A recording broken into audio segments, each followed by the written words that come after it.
ఈ నవంబరు 21 నుంచి 24 వరకు మన భాగ్యనగరంలో మనందరి భాగ్య విశేషంగా ఈ లోకమంథన్ కార్యక్రమము వనదేవత అయినటువంటి మన భారత రాష్ట్రపతి ద్రౌపది ముర్ము గారు ప్రారంభం చేస్తూ ఉన్నారు. చాలా అద్భుతం. అసలు లోకమంథన్ అంటే ఏమిటి? లోకమంథన లోకమంథన లోకమంటే ఏమిటో ఆ లోకమున నీవేమిటో లోచన ఆలోచనముతో విప్పి చెప్పే విషయ చింతన.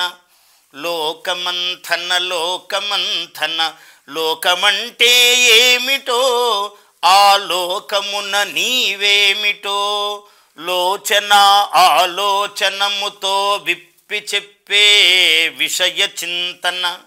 అది లోకమంథన.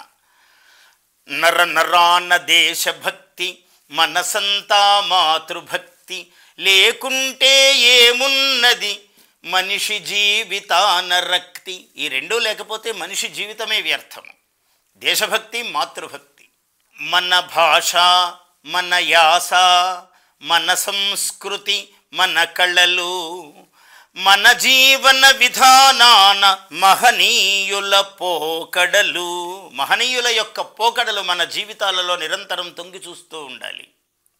మన భాష మన సంస్కృతి మన కళలు 4 రోజుల పాటు నవంబర్ 21 నుంచి 24 తేదీల వరకు 4 రోజుల పాటు శిల్పకళా వేదికలో జరిగేటువంటి ఈ అద్భుతమైనటువంటి కళా ప్రదర్శన, అన్ని కళలు అన్ని విధములైనటువంటి యాసలు అన్ని జీవన శైలులు అన్నింటికీ ఒక ప్రతిబింబముగా ఉండేటువంటి ఈ కార్యక్రమం భారత రాష్ట్రపతి ముర్ము గారు ప్రారంభించబోయి ఇంకా అనేక మంది మహనీయులు పాల్గొనేటువంటి ఈ కార్యక్రమంలో పిల్లలతో బంధువులతో మిత్రులతో అందరితో కలిసి మనం పాల్గొనాలి. పాల్గొని మన పసిపిల్లలందరికీ కూడా మన సంస్కృతి ఏమిటి, మన భాష ఏమిటి, మన కళలు ఏమిటి అనే విషయాన్నంతా మనం తెలియజెప్పాలి. అలా చెప్పడానికి ఇది ఒక జగద్గురు వేదిక, ఇది ఒక జగద్ ఆచార్య వేదిక. దీన్ని మనం అందరం ఉపయోగించుకుందాం. ప్రతి వ్యక్తి ఇందులో పాల్గొందాం.